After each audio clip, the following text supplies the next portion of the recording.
The fourth conference on interaction and confidence building measures in Asia, or the CICA summit, kicks off Tuesday in Shanghai.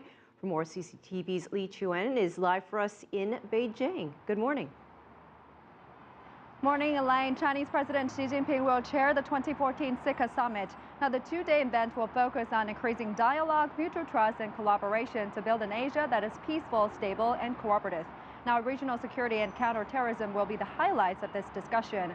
President Xi met with United Nations Secretary General Ban Ki-moon leading up to the summit. He says political dialogue is the right way to resolve heated issues. And on cybersecurity, Xi said the UN should introduce rules on sovereignty and transparency and respect the concerns of all countries over information safety. He added that China will firmly support the work of the UN in cybersecurity. Elaine? Russian President Vladimir Putin is also attending the summit. Could China and Russia sign any deals?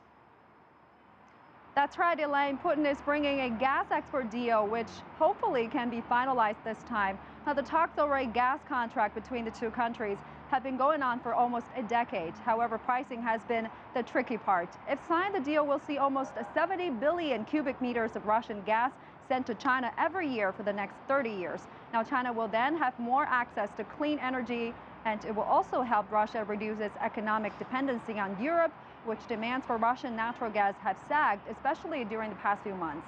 Now, Tuesday is also the opening day for the joint naval drill between China and Russia in the East China Sea.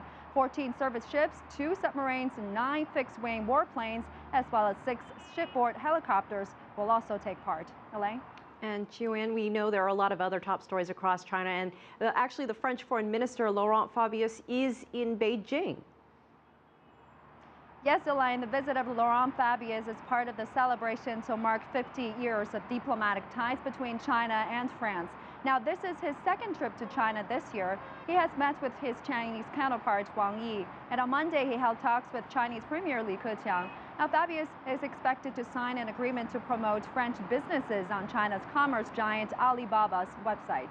Well, in other news, nearly 4,000 Chinese workers in Vietnam are on their way home, leaving behind the violence that targeted Chinese workers. 4 ships and 3 charter flights sent by the Chinese government are carrying the evacuees. The ships are expected to arrive Tuesday in South China's Haikou City. And more than 400 people had to leave their homes when a wall of a construction site collapsed in central China's Changsha City. A nearby kindergarten was also forced to close. The accident happened after heavy rain, and repair work is underway, and residents have been told not to return home until a safety review is conducted. And that is the roundup of top stories making headlines here across China. It's now back to you, Elaine.